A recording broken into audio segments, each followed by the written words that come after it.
أعوذ بالله من الشيطان الرجيم. بسم الله الرحمن الرحيم. الحمد لله الذي أنزل على عبده الكتاب ولم يجعل له عوجا قيما لينذر بأسا شديدا من لدنه ويبشر المؤمنين الذين يعملون الصالحات أن لهم أجرا حسنا ماكثين فيه أبدا وينذر الذين قالوا اتخذ الله ولدا ما لهم به من علم ولا لآبائهم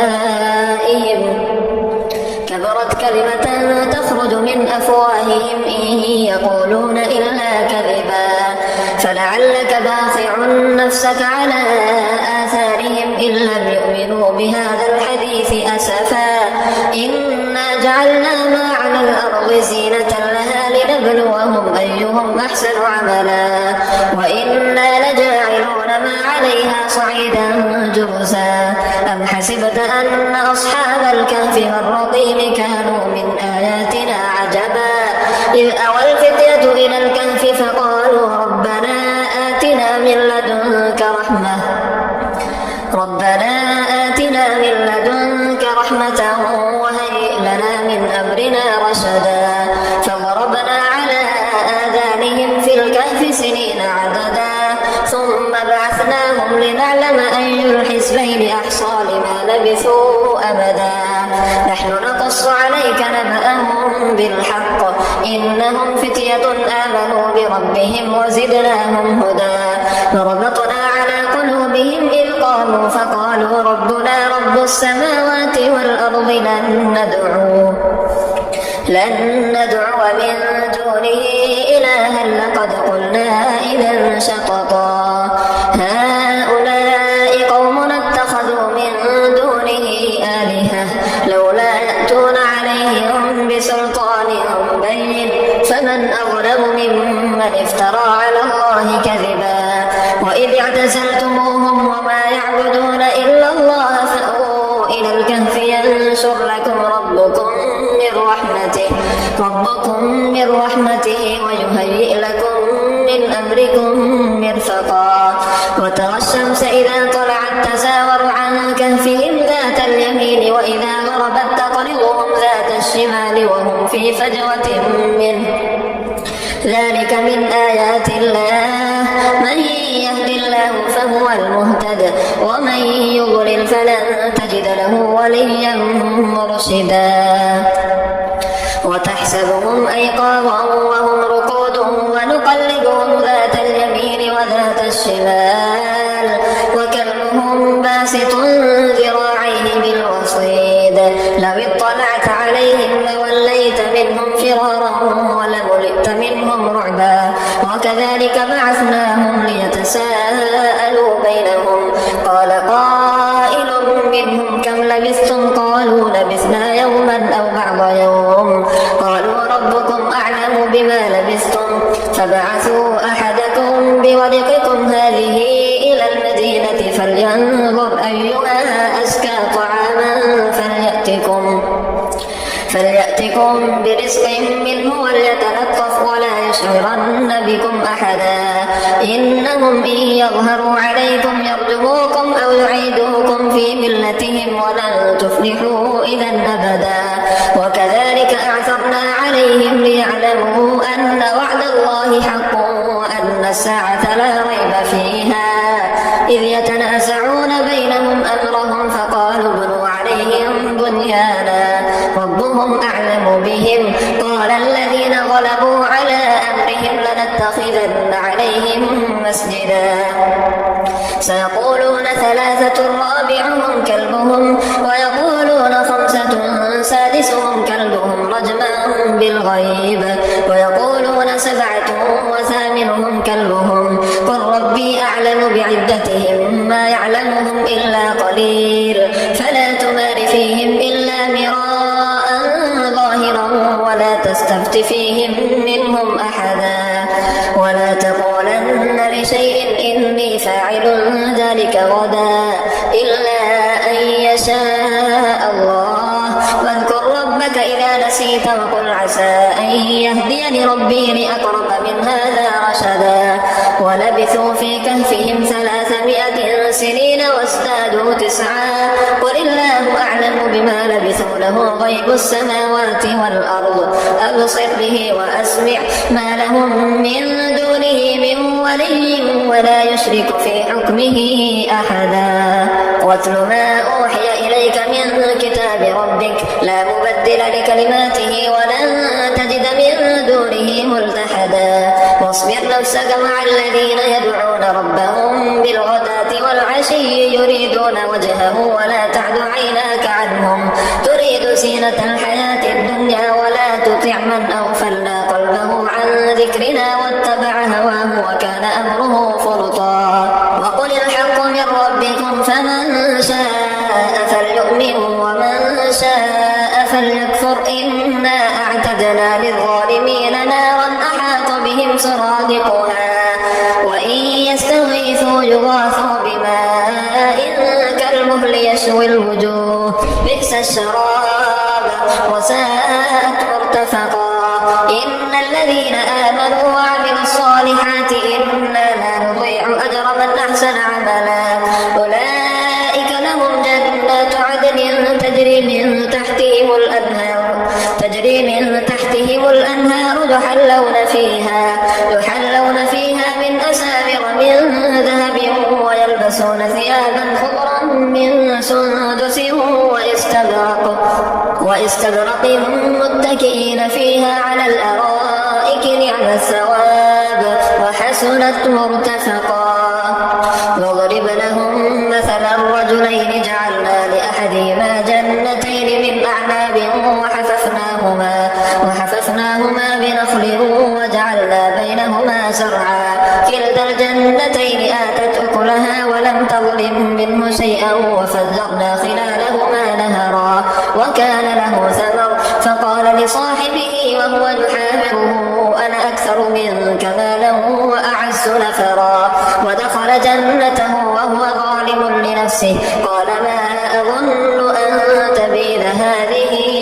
أبدا وما أظن الساعة قائمة ولئن رددت إلى ربي لأجدن خيرا منها منقلبا قال له صاحبه وهو يحاوره أكفرت بالذي خلقك من تراب ثم من نطفة ثم سواك رجلا لكن هو الله ربي ولا أشرك بربي أحدا ولولا إذ دخلت جنتك قلت ما شاء الله لا قوة إلا بالله إن ترني أنا أقل منك مالا وولدا فعسى ربي أن يؤتيني خيرا من جنتك ويرسل عليها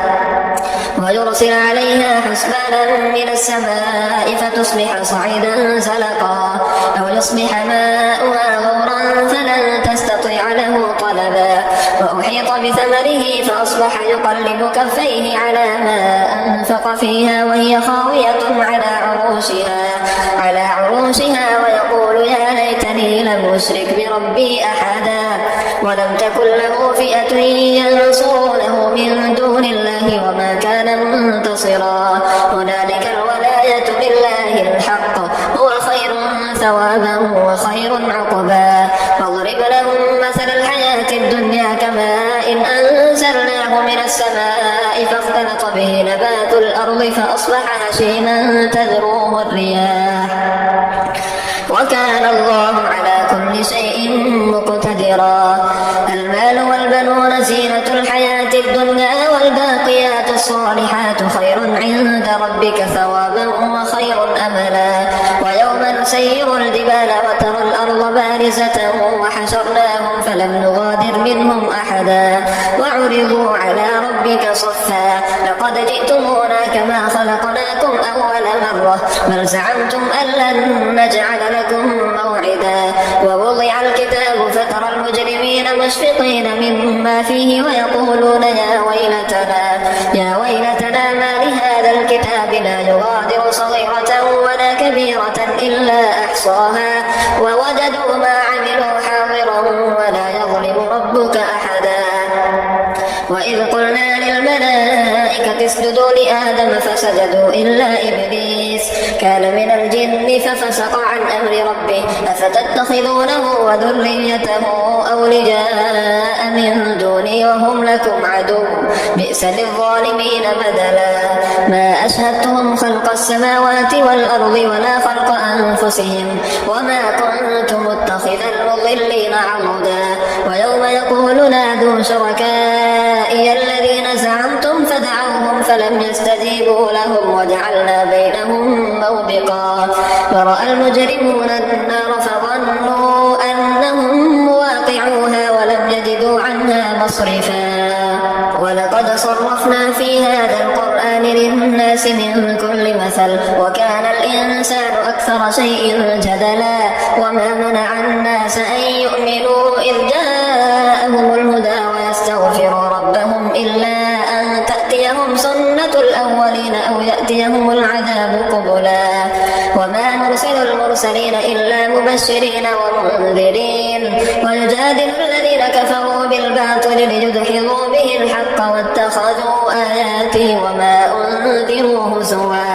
ومن أظلم ممن ذكر بآيات ربه فأعرض عنها ونسي ما قدمت يداه إنا جعلنا على قلوبهم أكنة أن يفقهوه وفي آذانهم وقرا وإن تدعوهم إلى الهدى فلن يهتدوا إذا أبدا وربك الغفور ذو الرحمة لو يؤاخذهم بما كسبوا لعجل لهم العذاب بل لهم موعد لن يجدوا من دونه موئلا وتلك القرى أهلكناهم لما ظلموا وجعلنا لمهلكهم موعدا وإذ قال موسى لفتاه لا أبرح حتى أبلغ مجمع البحرين أو أمضي حقبا فلما بلغا مجمع بينهما نسيا حوتهما فاتخذ سبيله في البحر سربا فلما جاوزا قال لفتاه آتنا غداءنا لقد لقينا من سفرنا هذا نصبا قال أرأيت إذ أوينا إلى الصخرة فإني نسيت الحوت وما أنسانيه إلا الشيطان أن أذكره واتخذ سبيله في البحر عجبا قال ذلك ما كنا نبغي فارتدا على آثارهما قصصا فوجدا عبدا من عبادنا آتيناه رحمة من عندنا وعلمناه من لدنا علما قال له موسى هل أتبعك على أن تعلمني مما علمت رشدا قال إنك لن تستطيع معي صبرا وكيف تصبر على ما لم تحط به خبرا قال ستجدني إن شاء الله صابرا ولا أعصي لك أمرا قال فإن اتبعتني فلا تسألني عن شيء حتى أحدث لك منه ذكرا فانطلقا حتى إذا ركبا في السفينة خرقها قال أخرقتها لتغرق أهلها لقد جئت شيئا إمرا قال ألم أقل إنك لن تستطيع معي صبرا قال لا تؤاخذني بما نسيت ولا ترهقني من أمري عسرا فانطلقا حتى إذا لقيا غلاما فقتله قال أقتلت نفسا زكية بغير نفس لقد جئت شيئا نكرا قال ألم أقل لك إنك لن تستطيع معي صبرا قال إن سألتك عن شيء بعدها فلا تصاحبني قد بلغت من لدني عذرا فانطلقا حتى إذا أتيا أهل قرية استطعما أهلها فأبوا أن يضيفوهما فوجدا فيها جدارا يريد أن ينقض فأقامه قال لو شئت لاتخذت عليه أجرا قال هذا فراق بيني وبينك سأنبئك بتأويل ما لم تستطع عليه صبرا أما السفينة فكانت لمساكين يعملون في البحر فأردت أن أعيبها وكان وراءهم ملك يأخذ كل سفينة غصبا وأما الغلام فكان أبواه مؤمنين فخشينا أن يرهقهما طغيانا وكفرا فأردنا أن يبدلهما ربهما خيرا منه زكاة وأقرب رحما وأما الجدار فكان لغلامين يتيمين في المدينة وكان تحته كنز لهما وكان أبوهما صالحا فأراد ربك أن يبلغا أشدهما ويستخرجا كنزهما رحمة من ربك وما فعلته عن أمري ذلك تأويل ما لم تستطع عليه صبرا ويسألونك عن ذي القرنين قل سأتلو عليكم منه ذكرا إنا مكنا له في الأرض وآتيناه من كل شيء سببا فأتبع سببا حتى إذا بلغ مغرب الشمس وجدها تغرب في عين حمئة ووجد عندها قوما قلنا يا ذا القرنين إما أن تعذب وإما أن تتخذ فيهم حسنا قال أما من ظلم فسوف نعذبه ثم يرد إلى ربه فيعذبه عذابا نكرا وأما من آمن وعمل صالحا فله جزاء الحسنى وسنقول له من أمرنا يسرا ثم أتبع سببا حتى إذا بلغ مطلع الشمس وجدها تطلع على قوم لم نجعل لهم من دونها سترا كذلك وقد أحطنا بما لديه خبرا ثم أتبع سببا حتى إذا بلغ بين السدين وجد من دونهما قوما لا يكادون يفقهون قولا قالوا يا ذا القرنين إن يأجوج ومأجوج مفسدون في الأرض فهل نجعل لك خرجا على أن تجعل بيننا وبينهم سدا قال ما مكني فيه ربي خير فأعينوني بقوة أجعل بينكم وبينهم ردما آتوني زبر الحديد حتى إذا ساوى بين الصدفين قال انفخوا حتى إذا جعله نارا قال آتوني أفرغ عليه قطرا فما استطاعوا أن يظهروه وما استطاعوا له نقبا قال هذا رحمة من ربي فإذا جاء وعد ربي جعله دكا وكان وعد ربي حقا وتركنا بعضهم يومئذ